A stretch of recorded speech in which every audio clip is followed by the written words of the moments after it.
मुख्य अधिकारी एक गांव में रहते थे। उनकी पत्नी बहुत दीर्घकाल से बीमार थी और उन्हें देखभाल की जरूरत थी।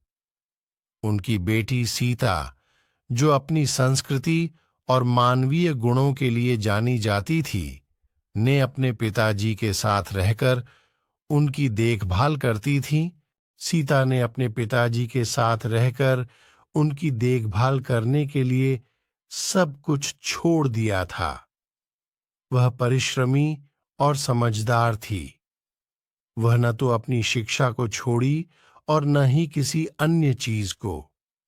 उसकी इस निष्ठा और प्रेम को देखकर उसके पिताजी को गर्व था।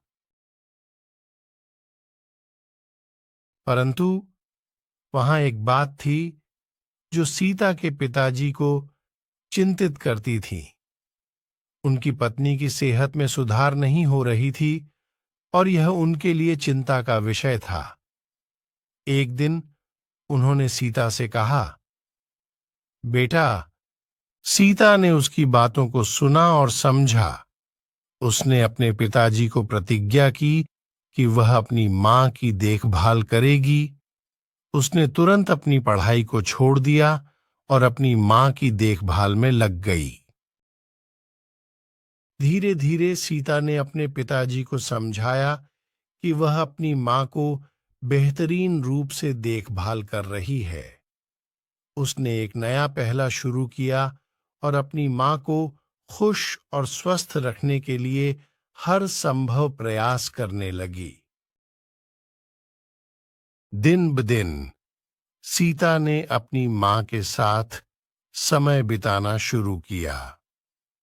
उसने उसके साथ खेला, बातें की, उसकी देखभाल की और उसकी मदद की।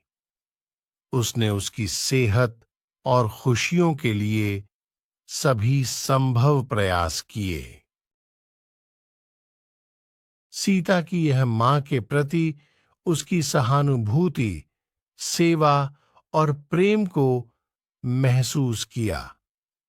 उसने समझा कि मां वही होती हैं जो हमेशा हमारे साथ होती हैं, हमें समझती हैं और हमें समर्थन देती हैं। इस कहानी से हमें यह सीखने को मिलता है कि परिवार के सदस्यों के संबंध कितने महत्वपूर्ण होते हैं। बहुत सी बार हम अपने पढ़ाई, काम या अन्य कार्यों में इतने व्यस्त रहते हैं कि हम अपने परिवार के सदस्यों को ख्याल ही नहीं आता